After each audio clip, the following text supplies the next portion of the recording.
Então, galera da literatura irreverente, estamos de volta aqui no nosso canal para falar de literatura e vamos trazer para vocês novamente a nossa querida Lígia Fagundes Telles. Nós já tínhamos falado da Lígia aqui na nossa cartilha digital a respeito do romance dela, Ciranda de Pedra.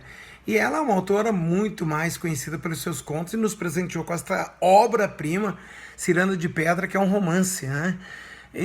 Então, roda a vinheta que a gente já volta para falar sobre Venha Ver o Pôr do Sol, um magistral conto de Lígia Fagundes Telles.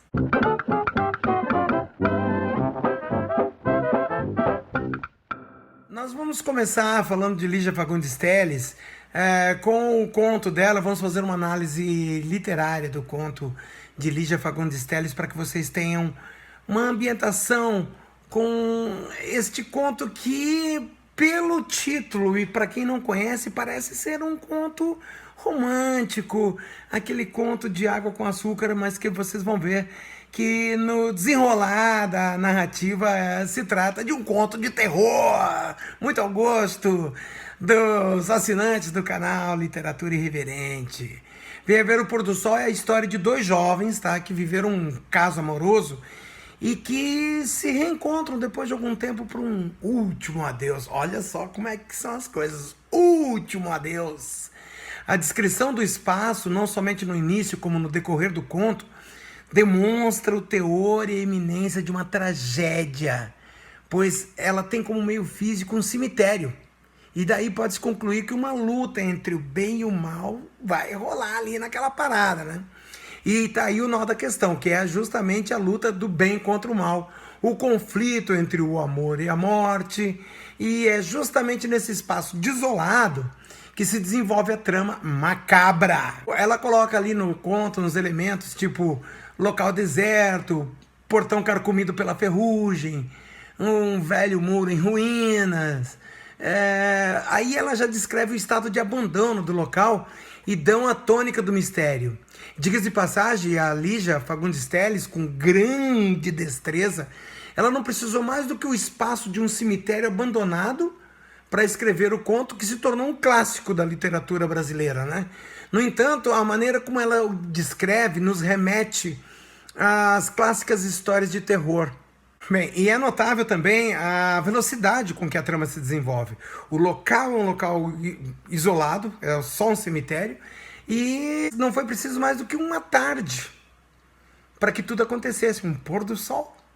Nesse enredo, que, diga-se de passagem, é um enredo linear, as analepses elas se apresentam inteligentemente. Por exemplo, o Ricardo, ele usa analepses para relembrar da onde eles vieram, o que eles fumavam na época, como eles se vestiam. E o mais importante delas, no entanto, é uma prima que, de um passado distante, dizendo que ela supostamente era apaixonada por ele, né? E à medida que avança a narrativa da Lígia, mais elementos vão dando ideia do quão assustador são os arredores e o interior do Campo Santo abandonado. A dimensão é relatada por vezes em discurso direto, tipo, este cemitério não acaba mais, já andamos quilômetros, ela reclamando para ele, né? E por vezes pelo narrador em terceira pessoa, e nós vamos falar do narrador daqui a pouco, sob a visão de três grandes especialistas. Quando ele fala, o narrador em terceira pessoa, a capelinha coberta de alto a baixo por trepadeira selvagem, cubículo de paredes enegrecidas, altar desmantelados com toalhas amareladas, imagina o interior daquelas catacumbas, num cemitério abandonado. Uma trama envolvente e assustadora que, dada a serenidade com que Ricardo conduz a sua, entre aspas, amada, nos faz ler com tranquilidade de quem passa os olhos por um conto infanto-juvenil, como eu já comentei ali no início. Esse fator pode ser considerado uma prolepse, viu? Porque, ainda que subliminarmente, trata-se do adiantamento de um fato que vai ocorrer daqui a pouco, que vai ser uma tragédia sem igual. Segura aí, galera da literatura irreverente, que vocês já vão ver como é que termina essa história. Nessa narrativa ficcional, que é em discurso direto, como eu já havia dito, linear, né? Os dois personagens redondos, como eu costumo dizer, como uma bola de futebol, apresentam um conjunto de traços complexos que muda e evolui e surpreende. São identificáveis pelo baixo extrato social de que provém, seja pelos trajes do rapaz ou pelo sagaz comentário a respeito das saudosas botas 7 léguas. Ei, 7 léguas, outrora usada pela protagonista, que agora é uma garota da sociedade, chique, muito chique. E numa análise superficial, nós poderíamos classificar a Raquel como uma protagonista e o Ricardo como antagonista, que seria o vilão, né? Porém, em termos de construção de personagens, veja bem que isso é interessante também nesse conto da Lígia, dada a importância de ambos. O que se tem são dois protagonistas, os dois são protagonistas, sendo que o Ricardo nós poderíamos classificar como um anti-herói, porque ele é o cara que vai perpetrar o crime. Com relação a Raquel, pode-se considerá-la inteligente, porém não tão complexa quanto o rapaz, pois, veja bem, se por um lado ela foi capaz de conseguir aí um marido ricaço, um sugar daddy, ela não se deu conta do perigo que podia representar um último encontro com seu ex-namorado, né, cara? O cara tava com uma dor de cotovelo daquelas, ele tava louco pra partir pro abraço, né? E o Ricardo, sim, a gente tem um personagem complexo, quer seja controlando a sua ira, conduzindo a vítima sem maiores problemas, né? Ou nas mudanças dos seus semblantes, por exemplo, como a Lígia descreve assim, as inúmeras rugazinhas que surgem ao redor dos seus olhos para sumir em seguida. Ou seja, ele tem um ataque de ódio e de repente ele já tem aquele semblante tranquilinho, disfarçando suas intenções com ares de ingenuidade, requisitos necessários para o sucesso do seu plano. Rapazinho ali, ele tinha sangue nos olhos. Outros personagens, tipo as crianças e o táxi, aliás, diga-se de passagem, a Lígia não faz menção ao taxista, é só um táxi. Apesar de irrelevantes, pode-se dizer que tem alguma importância, visto que o Ricardo, o anti-herói, ele utiliza para forçar uma situação ou amenizar a tensão, né? No caso do táxi, por exemplo, ele mantém o táxi propositalmente longe, quanto as crianças ele as usa para tranquilizar a pretensa vítima, dizendo, olha ali as crianças brincando. E aí ele consegue atingir o seu intento maléfico, pode crer. Interessante, no entanto, é a classificação do narrador segundo as visões de Jean Pouillon, Gerard Genette e Norman Friedman, que são aqueles especialistas que eu tinha comentado anteriormente, que enquanto para Pouillon, e diga-se de passagem, Pouillon é um etnólogo. A etnologia é uma ciência que analisa situações e documentos registrados pela etnografia, descrição de várias etnias ou de cultura de um povo, etc, etc.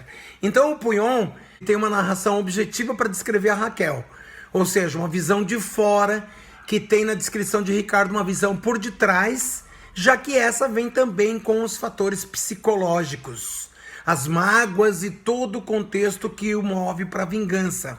Já o Gerard Genette, que é teórico, literário francês e associado em particular ao movimento estruturalista, para ele é flagrante a heterodiegese do narrador, simplesmente em terceira pessoa e ponto final. E para Norman Friedman, que é um escritor, analista, historiador, e que em seus estudos escrutinou de maneira mais detalhada os tipos de narradores, torna-se também necessário uma maior atenção ao analisar o narrador sob o seu ponto de vista. Em princípio, segundo Friedman, trata-se de um narrador onisciente intruso. Veja que interessante a tessitura da análise do Friedman. Um narrador intruso demonstrando conhecer bem o interior dos personagens, bem como tecendo comentários, porém sem fazê-los em primeira pessoa. Veja bem, as seguintes passagens do conto relatam as situações. Sorriu entre o malicioso e o ingênuo, expressão astuta, ar experiente, desatento à descrição do ambiente, deixava-se conduzir como uma criança. Ele apanhou um pedregulho e fechou-o na mão. Olha o ódio, olha o sangue nos olhos. O fato da Raquel não amar o marido e dispor-se a ir ao encontro do ex-namorado denota Total confiança no Ricardo, né? Que a conduz com maestria, com respostas e propostas evasivas, sendo esse o fato que interrompe o fluxo inicial da narrativa, né? Porque aí do meio pro fim ela já tá de boa, conversando com ele e tal, e já tá pensando o que é que vai rolar, né? E essa maestria faz com que ele conduza a protagonista e constitui-se no clímax, facilmente flagrado pela descrição assustadora das ervas daninhas, dos pássaros grasnando e do total abandono do ambiente, né? O final surpreendente, surreal, quando ele trancafia a amada na catacumba do jazigo, é a resolução do conflito central da narrativa, né? É com esse desfecho que a força contrária vence e se afirma sobre seu oponente, ou seja, o mal venceu o bem. Gostou? Então, se inscreve no canal aí, que agora a gente vai começar a postar vídeos novamente para vocês. Thank you very much.